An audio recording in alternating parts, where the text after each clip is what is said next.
최근에 6월 모의고사 있었는데 모의고사 1등급 컷 혹시 알고 계세요? 고1 모의고사 1등급 컷, 6월 모의고사요. 1등급 컷이 현재 86점 컷이거든요.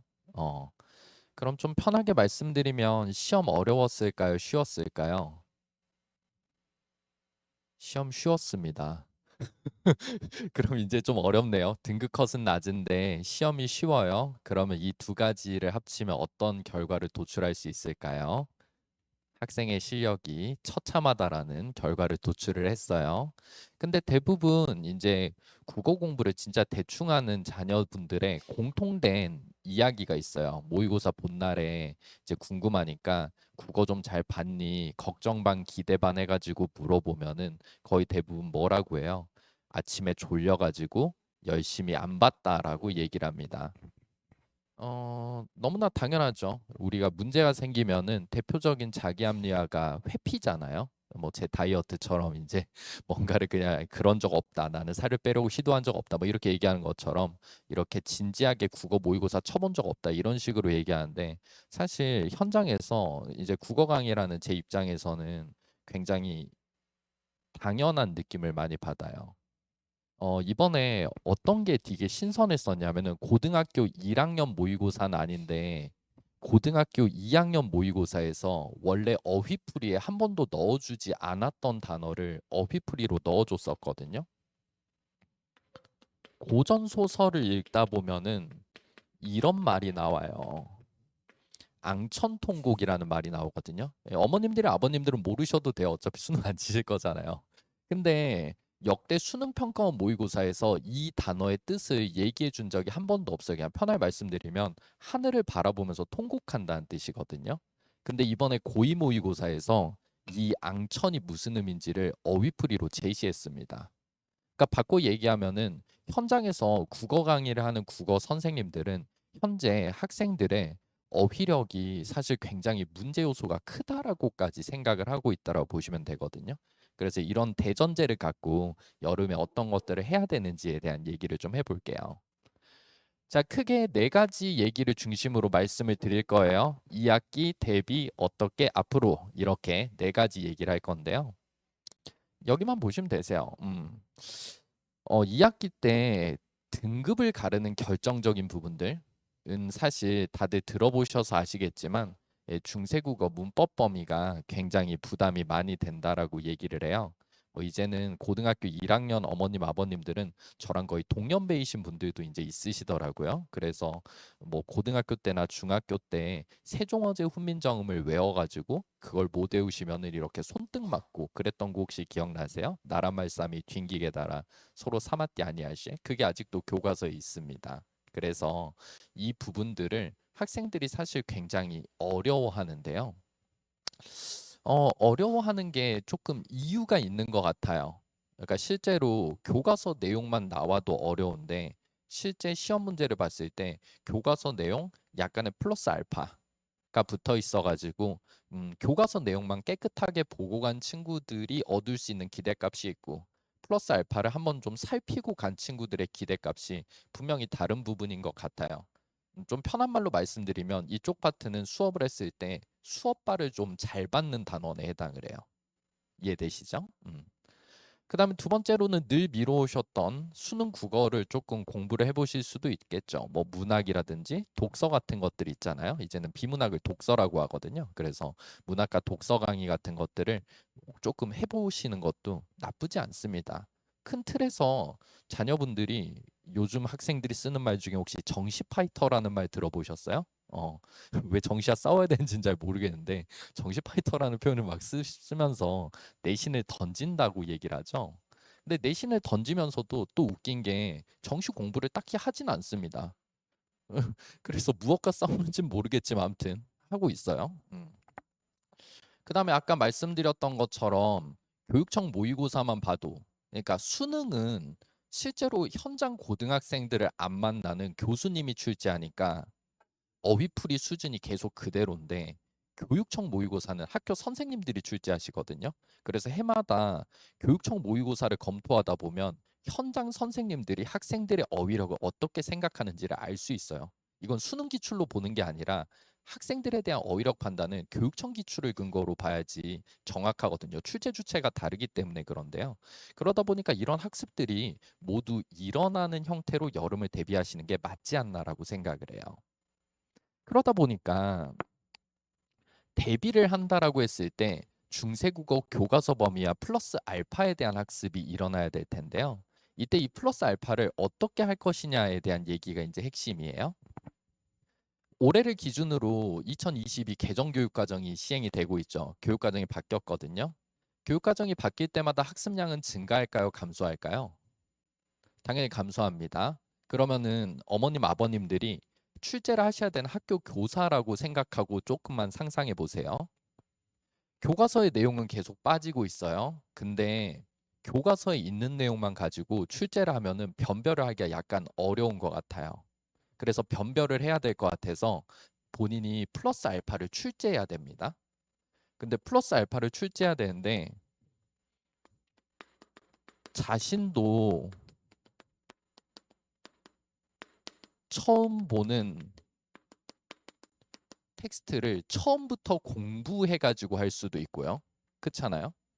예전에 진선요고인가? 거기에는 그 사극에 나왔던 어떤 연애 편지의 일부를 학교 선생님이 드라마를 유심히 보시다가 그거를 캡처하셔가지고 그 내용을 외부 제재로 출제한 적이 있었거든요. 그분 진짜 찐 정성인 것 같고요. 아니면 아까 말씀드렸듯이 교과서가 계속 줄어든다고 했잖아요. 그래서 자기가 옛날에 수업했던 과거 교과서에 수록되었던 텍스트가 있다고 칩시다. 그러면 만약에 부모님들께서 만약에 학교 현장 선생님이라면 자기가 아예 A부터 처음 공부해서 오류 확률조차도 존재하는 텍스트로 시험을 칠까 아니면 자기가 예전에 수업을 해봤고 이미 이야기가 끝난 내용을 출제할까요? 당연히 이걸 출제합니다. 그래서 이번 여름 강의에서는 교과서에 수록되어 있는 내용들 그리고 플러스 알파로 과거 교과서에 수록되어 있었던 텍스트. 교육 과정이 여러 차례 바뀌었거든요. 제가 학교 다닐 때는 국정교과서라고 해가지고 하나 있었는데 이제는 검인정 출판이어가 여러 개가 있잖아요. 그쵸? 그래서 여러 개 출판사에서 과거에 다루었던 텍스트들을 모두 다루어 드리고 있어요. 어떻게 보면은 여름 과정에서 이걸 공부하는 게 학생 입장에선 되게 힘들고 괴로울 수도 있는데요. 본인이 한 번이라도 살펴보고 시험지에서 외부 지문이 겹치는 걸 만났을 때 정답률은 확연히 다릅니다. 진짜로 확연히 달라요. 한 번 아예 조금이라도 기억은 안 나지만 본 기억이 있는 것과 아예 본 적도 없는 것은 학생이 느끼는 감각의 차이가 어마어마하거든요. 그렇기 때문에 이걸 좀 보여드리는 형태의 수업을 하시는 게 맞다라고 생각을 해요. 그다음에 두 번째로는 중세국어 수업을 진행할 수도 있겠지만 우리 아이가 그래도 학교에서 공부를 조금 한다라고 얘기했을 때 만약에 제가 생각할 때 자녀분이 그래도 1등급 정도의 해당 사항이 있다라고 생각을 하면 외려 1학년들을 위한 중세국어 특강을 듣기보다는 차라리 학년을 약간 올려가지고 문학이랑 독서를 조금 치열하게 다퉈보는 형태의 수업을 선택하시는 게 무조건 좋습니다. 왜 무조건 좋냐면 1학년 때 진행하는 1학년 대상의 문학 독서 강의가 있고, 그쵸? 아니면은 중장기적으로 정시를 준비하는 뭐 선수능반이라고 하죠. 그런 수능 집중반 형태의 문학 강의를 진행한다고 얘기했을 때 1학년 학생들을 대상으로 진행하는 문학 독서 강의는 선생님들 입장에서 강의 준비를 할 때 어디서부터 가르쳐야 될지에 대한 고민부터 시작하거든요. 그러니까 학생들이 아예 모르는 애도 있고 꽤 많이 아는 애들도 있고 과하게 아는 애들도 있다 보니까 여기서부터 대부분 이야기가 시작이 돼요. 그러니까 혹시 자녀분이 국어 학습을 조금 잘하는 친구들한테 가끔 국어 학원을 보냈는데 애가 아 엄마 좀 선생님은 좋으신데 어렵다라고 얘기하는 경우가 있는데 진짜 어려운 게 아니라 자기가 생각할 때 자기 레벨 여기 있는데 아래서부터 얘기하니까 답답한 거예요.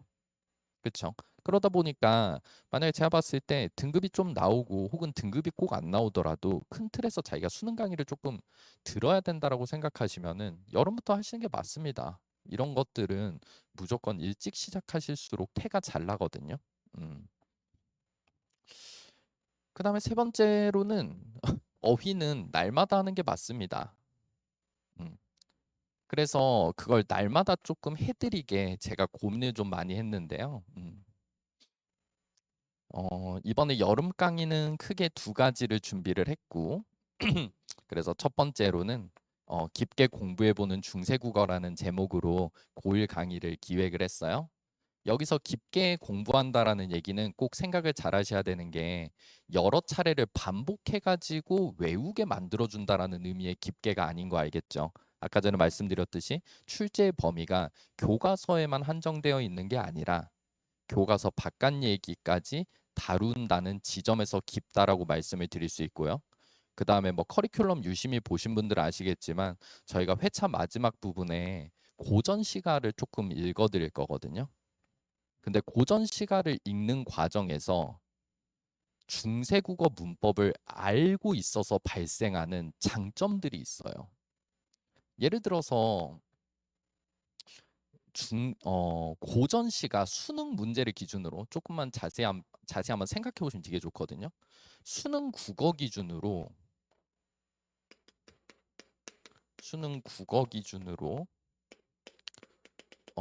고전 시가 기준으로 오답률이 높은 문제들이 있거든요. 근데 이런 문제들 어떻게 만들까에 대한 얘기를 조금 해드릴게요. 음. 제가 수능 너무 좋아해가지고 해마다 직접 시험장에 가가지고 시험에 응시를 하고 있거든요. 저 유튜브 채널 들어오시면 제가 해마다 수능에 응시하는 수능 응시 브이로그가 나오고 시험을 진짜 좋아해서 제가 강의 시작하고 지금까지 수능을 지금 13번, 4번 정도 봤으니까 꽤 많이 본 것 같아요. 그래서 중간에 대학원에 가서 제가 수능 문항 분석으로 석사학위를 받았거든요. 예, 그래서 시험을 되게 좋아하는데 이게 공통점이 조금 있어요.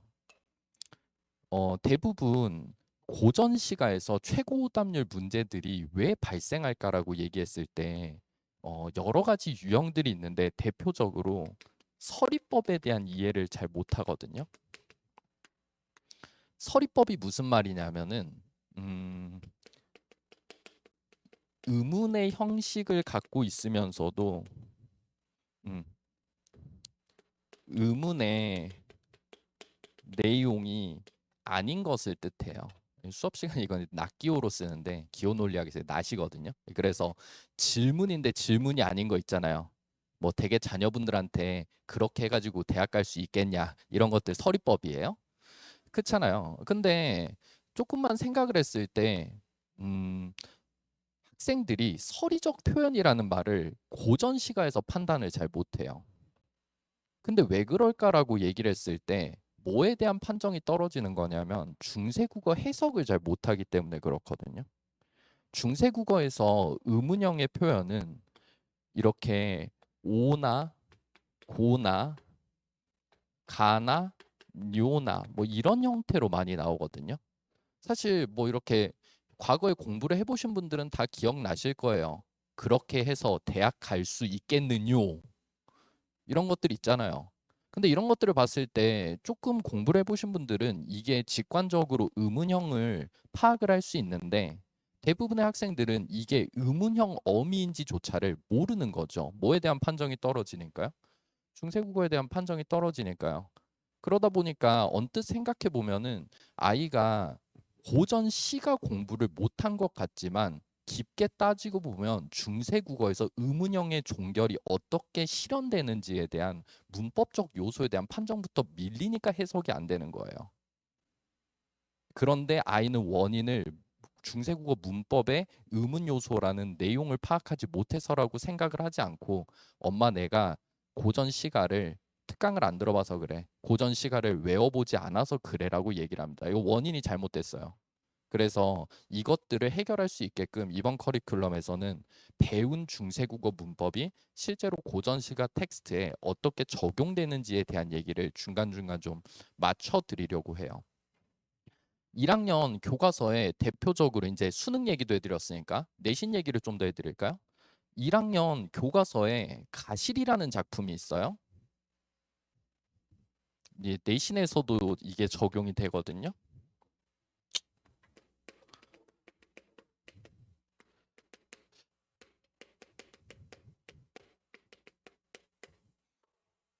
이게 그 가실이란 작품 처음에 어떻게 시작하냐면 가실이 있고 이렇게 시작을 한단 말이죠. 그럼 아까 전에 설명 잘 들으신 분들은 또 이제 기억나시겠네요. 이 고 같은 거는 무슨 형이었어요? 의문형이었거든요. 그래서 가실이 있고 하니까 이게 의문형인 건 이제 알아요. 근데 대부분 학생들이 자습서 밑에 있는 해설을 외우거든요. 해설을 외우면 뭐라고 써져 있냐면 이 부분은 가시렵니까라고 해석이 나와요. 근데 왜 가시렵니까에 대한 얘기는 알지 못하죠. 왜요? 단순히 외웠으니까. 근데 중세국어 문법에 대한 인지가 있는 친구들은 나중에 해석이 어떻게 들어가냐면 여기서 가실이 있고라고 해가지고 이 it을 좀 멋있는 말로 상대 높임 선어말음이라고 얘기를 하거든요. 대화 상대방을 높이기 위해서 사용하는 언어 표현이라고 얘기를 해요. 그러니까 만약에 나중에 처음 보는 텍스트를 봤는데 있고 형태의 구문이 나왔다라고 얘기하면은 친구들은 해석하는 단계에서 어떤 판정에 도달할 수도 있겠어요. 상대한테 물어보고 있는데 물어보는 상대방이 자기보다 낮은 존재로 인식한다, 평등한 존재로 인식한다, 높은 존재로 인식한다, 높은 존재로 인식한다는 게 이야기가 퍼펙트하니까 층위 판단에 성공한 거잖아요. 그쵸? 뭐 신하가 왕한테 얘기한다든지 아니면 여성 화자가 사랑하는 님한테 얘기한다든지 뭐 이런 것들을 쉽게 추론해낼 수 있는 거죠. 이거 스노우볼 어디서부터 구른 것 같아요? 해설을 외우지 못한 것에서 비롯하신 것 같습니까? 아니면 문법적 요소에 대한 판정이 미진하기 때문에 그런 것 같아요? 문법적 요소에 대한 판정이 미진해서 그런 겁니다. 이런 것들을 채워주는 게 깊게 공부한다는 뜻인 것 같아요.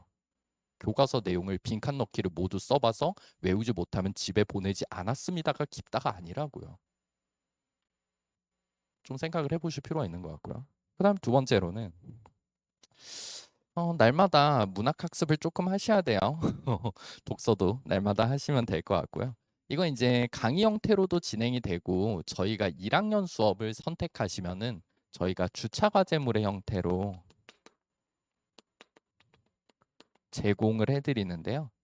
개인적으로는 주차 과제물이 저는 좋다라고 생각하는 게 어, 대부분 주차 과제물이 선생님들이 문제 형태로만 주차 과제물이 나가요. 그쵸?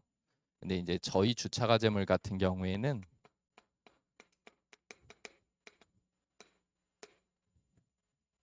읽기 자료가 같이 들어가 있습니다. 그래서 여기서 읽기 자료가 있다라는 것은 구체적으로 어떤 것들이 들어가냐면 문학 평론 넣어드리고 있고요. 그리고 사회학이나 과학 이슈 같은 걸 다루는 읽기 자료를 따로 제공을 해드려요. 실제로 고3 과제물 기준으로는 최신 과학 이슈가 수능의 지문체로 적중시킨 사례가 제가 강의하면서 3번 정도 있거든요. 그래서 읽어봤을 때 무조건 좋습니다. 문학 평론 같은 것들은 어떤 텍스트를 많이 제공을 해드리냐면 교과서의 대표 저자 선생님들이 쓰시는 문학 평론 책들이 있어요. 뭐 예를 들어 서울대학교 이승훈 교수님 책이라든지 이런 것들은 다 교과서 대표 필진이거든요. 그런 분들이 교과서에 수록된 문학 텍스트에 대한 자기 해설을 실어 놓는 부분들이 있거든요. 예, 그런 책들을 타이핑해가지고 매주 학생들에게 제공을 해드리고 있어요. 교과서 대표 저자의 시선으로 보여주는 평론 같은 것들은 너무나 당연하지만 그 대학 교수님이 강의를 하시고 그 강의를 들은 국어교육과 학생들이 현직의 국어 선생님으로 있고 그분들이 평론을 내봐야지라고 했을 때 가장 먼저 생각나는 게 자기 지도 교수님이고 이런 식의 흐름이거든요. 그래서 실제로 대학 교수님 레벨 중에서도 교과서 대표 집필자 정도의 분들의 글을 좀 읽어보는 건 좋아요. 그 다음에 제가 이번에 여름에 조금 많이 해보고 싶은 건데 아침마다 아침 7시에 카톡을 보내드릴 거예요. 그래서 아침 7시에 일어나면은 그날 저녁 12시까지 국어 어휘 문제를 하루에 몇 문제 정도를 풀어서 제출을 하고 그 제출 텍스트 근거를 가지고 테스트 점수가 낮으면은 따로 불러가지고 클리닉 때 제가 이거를 조금 케어를 하고 모두 빠짐없이 꾸준히 어휘 학습을 한 친구들한테는 리워드로 장학금을 주고 이렇게 합니다. 사실 장학금 주는 게 제 스타일은 아니긴 합니다만 요즘은 뭔가를 주지 않으면 움직이지 않더라고요. 자본주의가 극한에 다다른 게 아닌가 이런 생각도 하는데요. 자, 그럼 정리를 해볼까요? 자녀분이 좀 일반적으로 평범하게 학습을 하고 있다라고 얘기하면은 제가 봤을 때는 여름에 중세국어는 필수예요. 그러니까 만약에 자녀분이 그냥 평범한 상황이다. 그냥 평범하게 학교 잘 다니고 밥 잘 먹고 다닌다. 그러면은 그냥 중세국어 시키시면 되고요. 우리 아이는 조금 자기가 봤을 때 하는 것 같다. 학교 선생님도 학교에서 잘한다고 하고 조금은 이제 깊게 할 필요가 있는 것 같고 첫째 키워보니까 일찌감치 문학이랑 독서 안 시켜봤더니 분명히 3학년 때 문제가 생기더라. 라는 느낌을 한번 받아보신 분들은 이 시기에 문학이랑 독서 강의를 하는 게 좋다라고 생각을 합니다. 자, 이것들과 관련해서 이제 평일에 제가 클리닉 직접 진행을 해드리고 있거든요. 조교님 나오는 클리닉이 아니라 제가 직접 나와서 클리닉을 진행을 해요. 그래서 여름에 신청자들에 한해서 1학기 내신 시험지를 가지고 저한테 방문하면은 실제로 중간고사, 기말고사 내신 시험지를 같이 엎어놓고 향후에 국어학습을 어떻게 하면 좋은지에 대해서 제가 개인적으로 조언하는 시간 마련해 드리도록 하겠습니다. 자, 이렇게 개강 일자 같은 거 있으니까 궁금하신 부분이 있으시면은 저한테 연락 주시면 자세히 안내 드리도록 하겠습니다. 자, 여기까지 말씀드렸어요. 감사합니다.